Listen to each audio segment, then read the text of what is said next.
What's up guys, Double Dragon here with more PTR footage, in this case a boss guide, the Twin Consorts, the 11th boss in the Throne of Thunder, or the second to final boss in the last tier of LFRs for tier 15. There is no lore, of course not, so let's jump right into it. Now, it's going to be 3 phases. You got the darkness phase, and the daylight phase, and the dusk phase. The dusk phase starts when one boss has been killed.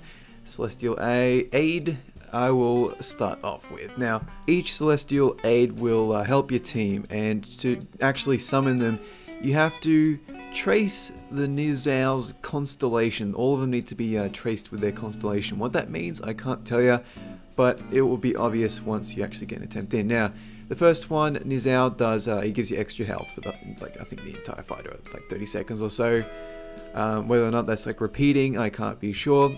Chi-Ji inflicts 5 million damage to the bosses. Yulon gives you health regen and mana regen, and Xuen will slow down time so you can avoid stuff that were previously unavoidable. That's pretty interesting. I guess you will just choose whichever aid will help your team most based on what difficulty you're having. So if everyone's dying, you're more health. If you need to take the, like, you're not making the enraged timer, then do the damage one, running out of mana, Serpent's Vitality, and this one if your team is just bad at avoiding stuff. Now, first phase is the darkness phase, and you got both bosses up at the same time. Actually, no, that's not true. You got one boss up, and then the other boss will appear every so often. Now, you got Moon Lotus.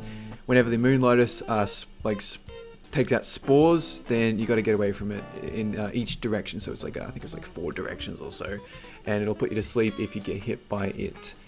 And this only happens to the darkness phase. Cosmic Barrage inflicts 250,000 arcane damage to all players within 8 yards of the target. So you spread out and you heal the player that gets hit by that. There is no avoiding it, I don't believe. Beast of Nightmares. This one is interesting. It fixates on a target, and only that target can attack it. So it fixates on a DPS, and that DPS has to burn it. Anyone that heals the person getting fixated will take a corruption, which inflicts damage on them. So you can't, I don't know if you can heal them much. Maybe you can heal them technically, but it will damage you. So I guess it depends how much you can take the corrupted healing. Anyway, moving on. This boss will appear every so often, and she will just, randomly appear and inflicts 60,000 fire damage to a random player over the course of the channel. Now, this is technically avoidable, and I'll get to that after I explain this next one. Light of Day appears briefly during the night. It inflicts 200,000 fire damage to all players within 10 yards of a selected place, so just spread out for that. Now, you can avoid all the fire damage in this fight by standing behind an ice comet, which only spawned during a daylight phase. Now, this Light of Day ability will take away the comet. It will melt the comet when it comes into contact. So whether or not it is wise to stay, because when you stay near a comet, it reduces all fire damage. So is it wise to stand near a comet and have it melt when you get hit by Light of Day, or do you just stand behind it for Tears of Sun? Now, I can't tell you which one would make sense, but let's just assume for now that melting the comet would be a bad idea. And it's saying that you should only stand behind it for Tears of the Sun when they channel it. Light of Day, you just got to heal through it, alright? Now, the next phase is the Daylight phase, and Suwon will be the one you're fighting. And she'll do Fan of Flames. Now, this isn't really complete. It'll inflict damage on the tank, I believe, for every 0.50 seconds, 3 seconds. That's it. That's all it says. So, it'll do a bit damage, so I guess you just have to avoid it or heal through it. Either one. All of these are tanks alert, but that's not actually true. It's all typos and bugs. So she'll leap at a random target and leave a fire trail when she hits that person. So you get out of the fire. All right, you heal the person that got hit by the flames, and then you heal just to get out of the fire. Right? So Blazing Radiance inflicts 18,000 fire damage to all players every 5 seconds. Releasing this energy will cause a stacking effect every time it pulses. So the more she does it, the more damage you will take. Now, I'm not sure how often she will do this ability, so she'll do an 18,000, then it goes up in increments, does more damage as it goes on for 5 seconds. So whenever that happens, you can get behind a comet, but it will melt it. So I don't know whether you should or not. Let's just assume you can't avoid it and you should just heal through it. and you probably just need to do like AoE heal, so you got to go stack for it, but then you got to immediately spread out for the other mechanics. Light of Day is the exact same as the last phase. You got to spread out and heal through the damage because it will melt the ice comets. Now, Lulin will appear every so often in this phase and put down an ice comet. It'll inflict 200,000 damage to all players within 15 yards, so spread out for that.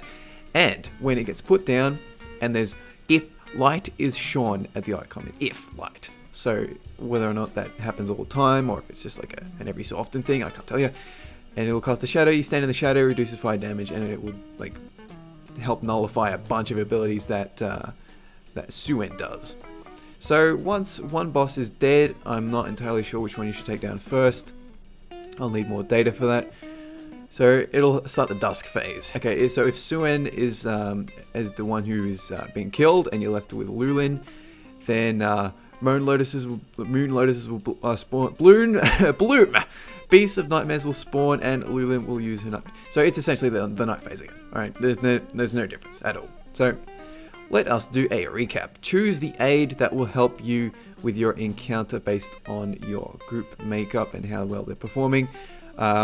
Night phase, get away from the spores. Get away, spread out for the cosmic barrage.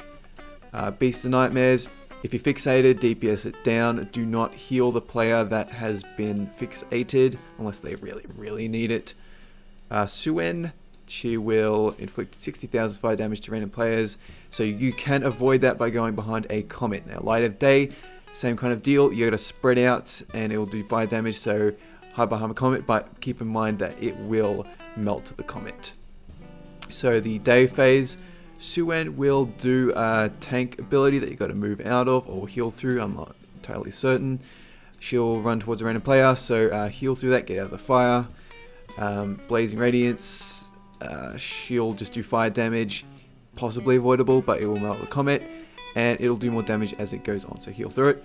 Light of Day, spread out, possibly avoidable, not sure, but it will do a lot of damage. Lulin in the day phase will come out every so often and put down an ice comet. So you get behind it and you heal through the damage that it does once the boss is dead. So if Lulin has been killed, then Icy Waters will protect Lulin, and you know, in all honesty, I think you should just kill Suen. Alright?